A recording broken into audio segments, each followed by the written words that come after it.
स्त्री रुग्णालयाचे कामकाज पूर्णत्वास जाण्यासाठी आवश्यक निधी, लिक्विड, ऑक्सिजनसाठी टँकर, मेळघाटासाठी रुग्णवाहिका तसेच कोरोना प्रतिबंधक उपाययोजनांच्या अनुषंगाने आवश्यक त्या सर्व सुविधा उपलब्ध करून देण्यात येतील। कोरोनाबाबत तपासणी दर व उपचार दर निश्चित करून देण्यात आले आहेत। तथापि जादा दर आकारून रुग्णांची अडवणूक करणाऱ्यांवर कठोर भूमिका घेऊन दंडात्मक कारवाई करावी असे सुस्पष्ट निर्देश सार्वजनिक आरोग्य व कुटुंब कल्याण मंत्री राजेश टोपे यांनी दिले आहे। जिल्हाधिकारी कार्यालयातील बचत भवनात जिल्हाधिकारी कोरोना उपाययोजनांचा आढावा घेताना ते बोलत होते।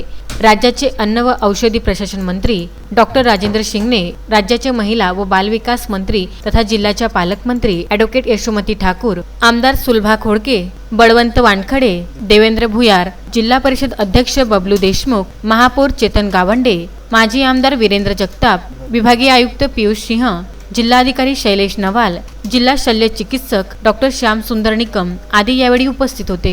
Vidarbha news bureau, Amravati.